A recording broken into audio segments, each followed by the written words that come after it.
Gillian, thank you. Now, each Sunday at this time, as you know, we have a look at the big stories and the big issues in crime this week. And to guide you through it all, Jackie Hames, who served with the Metropolitan Police for 30 years. Morning, Jackie. Morning. And we're starting this week with restorative justice, which is something I guess a lot of us have heard about, but don't really know how it works in practice. Well, the basic principle is that it allows the victim an opportunity to confront the offender.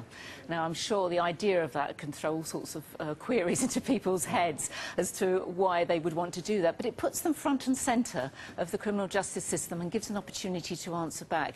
I spoke to John Collins from the Restorative Justice Council, who went into a little bit more depth about what it is and what it means.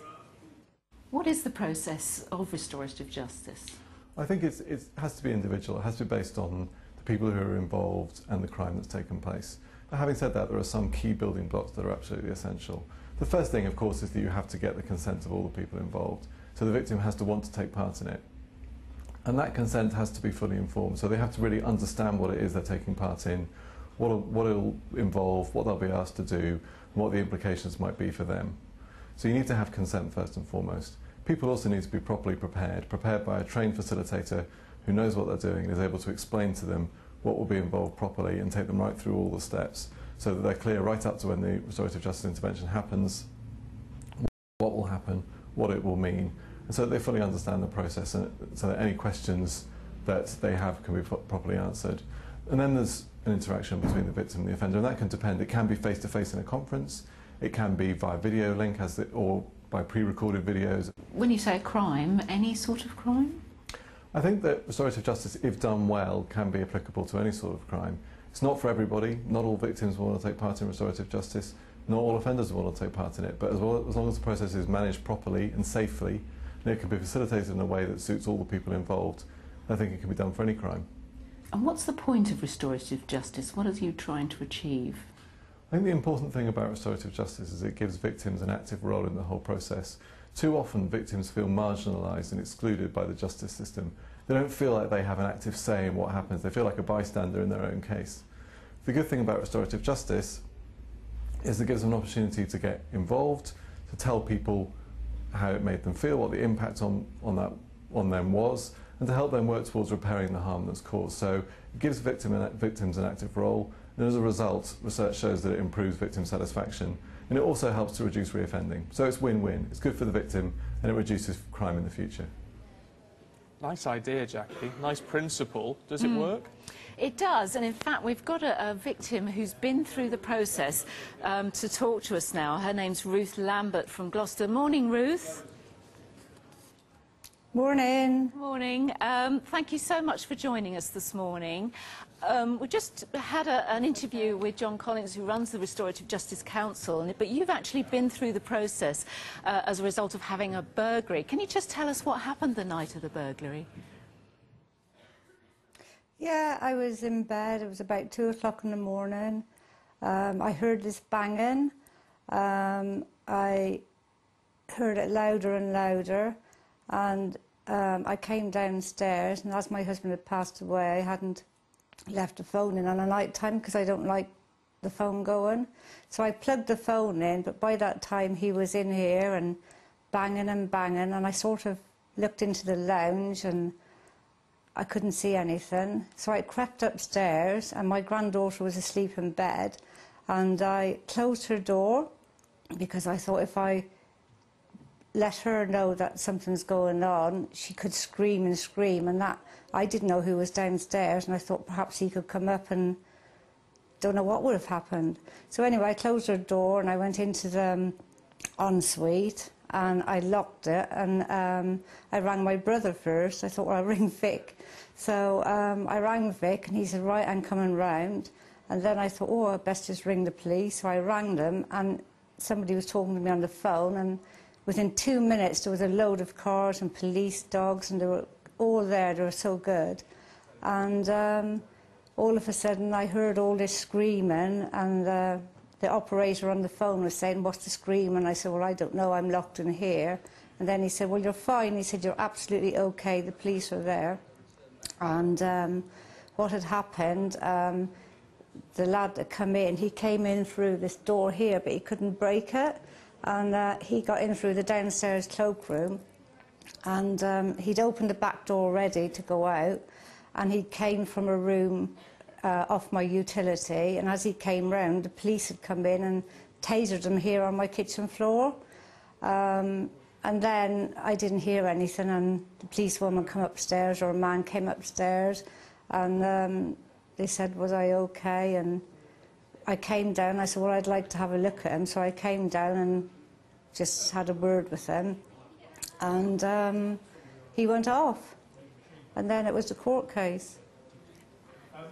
So could you tell us how much damage was done? He'd taken off the other doors, he'd taken the handles off with a crowbar, about this long it was, and he actually levered the outside window, and the little window in out there, and he'd got in through there. And how did you feel? And it's only a small window. And can Sorry? you tell us what effect the burglary had on you? Pretty bad after. I thought I'd be okay because as my husband was in the police for 33 years, I thought, oh, well, I can get over this. I knew some of what went on in the police force, and it actually hit me. About a week later, I just couldn't sleep. I'd take things at the wall, like candle holders off the wall in case they'd fall, and I'd hear a noise, and I even went out in the garden one night to see if I could see through the blinds. Yeah, it was pretty bad. But I've got a fantastic family and friends, and they kept me going, really. Yeah, that does help, doesn't it? But you were then introduced into the Restorative Justice programme and offered the opportunity to sit down and actually talk to the man who burgled your house. How did that come about? I just had a phone call from one of the officers and said would I be willing to meet him. But I had wrote him a letter at Christmas telling him that I'd forgiven him because obviously he'd lost his mother, and I said I had forgiven him. Then I didn't hear no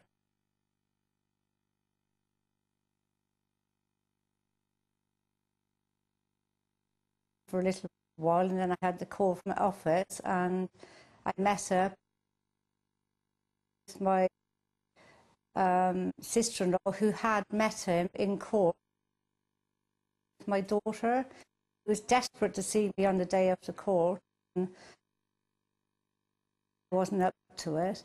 So my sister, when you my met sister-in-law, what actually happened when you met him?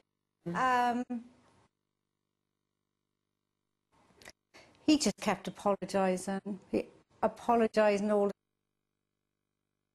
time, and couldn't believe that my granddaughter was in bed upstairs. He just kept apologising to me. And how did you feel after the meeting? Did you think it was worthwhile?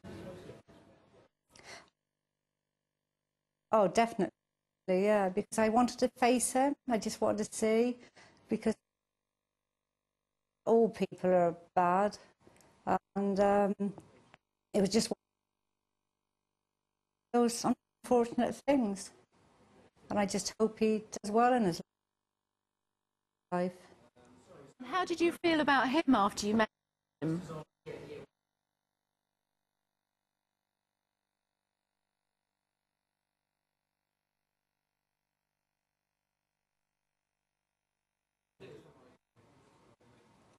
Yeah, I was glad I met him. Yeah, I just go on as normal. Well, thank you very much, Ruth, for joining us this morning. It's good to hear that you had a positive experience. Would you recommend it to anybody else? Oh, definitely, yeah. I mean, in most cases, in the majority of cases, I would have think it would work well. Obviously,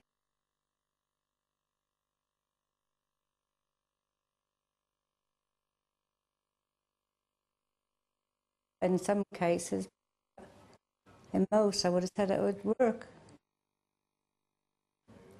Thank you very much, Ruth, for joining us. Stephen, It's fascinating Amazing actually to hear Ruth's story in all of that. I mean, obviously very good for the victim